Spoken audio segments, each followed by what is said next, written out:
सभी किसान भाइयों को नमस्कार। जैसा कि आप देख रहे हैं हमारे पीछे जो खीरा लगा हुआ है, इसको बुंदेलखंड की कंडीशन में बहुत ही अच्छे तरीके से और आसानी तरीके से किया जा सकता है। आज खीरे का रेट आप देख रहे हैं मार्केट में 40 से 50 रुपए किलो है और हम इस खीरे को वर्ष भर पॉली हाउस संरचना में उगा करके ज़्यादा से ज़्यादा मुनाफा ले सकते हैं। संरक्षित खीरे की खेती कैसे करें ये किसान भाइयों को मैं बताऊंगा। तो इसमें सबसे पहले क्या होता है कि जो पॉली हाउस में खीरा लगाया जाता है उसकी प्रजातियां अलग होती हैं और जो बाहर खीरा लगाया जाता है उसकी भी प्रजातियां अलग होती हैं। क्योंकि पॉली हाउस में अगर खीरा हम जब लगाते हैं तो इसमें परागण की ज़रूरत नहीं पड़ती है। अगर बाहर हम खीरा लगाते हैं तो उसमें कीट परागण और हवा से परागण की ज़रूरत पड़ती है, तब उसमें फल लगते हैं और वो मार्केट में बिकने योग्य होता है। जो पॉली हाउस जो संरचनाएं जो होती हैं, स्ट्रक्चर हैं, पॉली हाउस बने हुए हैं, इसमें कई तरह के पॉली हाउस होते हैं। इसमें आप नेचुरल वेंटिलेटेड पॉली हाउस बना सकते हैं, ग्रीन शेड नेट बना सकते हैं, इंसेक्ट प्रूफ नेट भी बना सकते हैं और इन संरचनाओं का आकार भी अपने अनुसार रख सकते हैं। चाहे तो 200 स्क्वायर मीटर का रख लीजिए, 400 स्क्वायर मीटर का रख लीजिए, 500 का रख लीजिए, 600 का या 1000 स्क्वायर मीटर का, जैसी सुविधाएं हैं। और इस पर सरकार इस संरक्षित संरचनाओं को बनाने के लिए 50% का अनुदान भी देती है।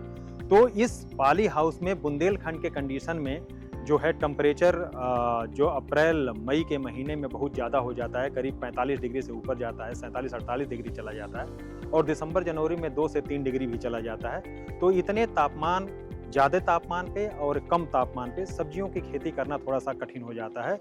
और इसमें जो है खीरे की खेती किया जाए तो इसमें किसानों को बहुत ज़्यादा फायदा होता है। कुछ पार्थेनोकार्पिक वेराइटीज़ जो होती हैं, प्रजाति जो होती हैं, जो कि इसमें लगाई जाती हैं और कम से कम 10 से 15 फीट ऊंचाई तक ये जाती है खीरा। और इसमें सबसे पहले क्या करते हैं कि हम बेड बना लेते हैं और बेड बनाने के लिए पावर टीलर से हम जुताई कर लेते हैं और जुताई करने के बाद फावड़े के माध्यम से हम बेड को 30 सेंटीमीटर ज़मीन से ऊंचा बनाते हैं और दो बेड के बीच में कम से कम 40 से 45 सेंटीमीटर का गैप रखते हैं, जिसमें कि बीच में आने जाने के लिए सुगमता हो सके। और फिर इस बेड को लेबल कर करके इसमें जो केचुए की खाद होती है या FYM सड़ी हुई गोबर की खाद होती है उसको इसमें मिला लेते हैं और मिला करके इसको लेबल कर लेते हैं और लेबल करने के बाद इस पे 2 लाइन का ड्रिप बिछा देते हैं, जिसमें कि सुगमता से इसमें पानी दिया जा सके और फर्टिलाइजर भी दिया जा सके।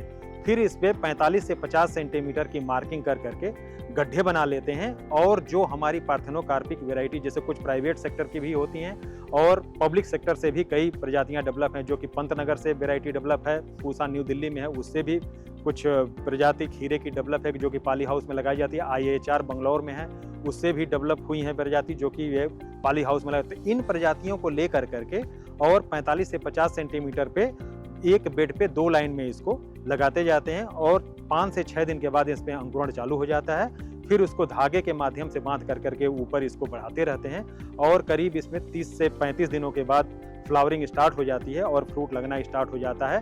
तो इस तरह से किसान अगर छोटे छोटे संरचनाओं में खीरे का उत्पादन कर लेते हैं तो एक खीरे के पौधे से कम 1.5 किलोग्राम से लेकर के 2.5 किलोग्राम तक फल मिल जाता है और इसको वर्ष भर उत्पादन भी लिया जाता है। वर्ष भर में 3 बार इसकी क्रॉप ली जा सकती है। जैसे मान लीजिए अगस्त में लगाते हैं तो अगस्त, सितंबर, अक्टूबर, फिर नवंबर, दिसंबर, जनवरी, फिर फरवरी, मार्च, अप्रैल। इस तरह से खीरे की खेती अगर किसान भाई करते हैं तो उनको ज़्यादा से ज़्यादा फायदा होगा और वो समृद्ध होंगे, जिससे उनकी आर्थिक और सामाजिक स्थिति में सुधार होगा। बहुत बहुत धन्यवाद।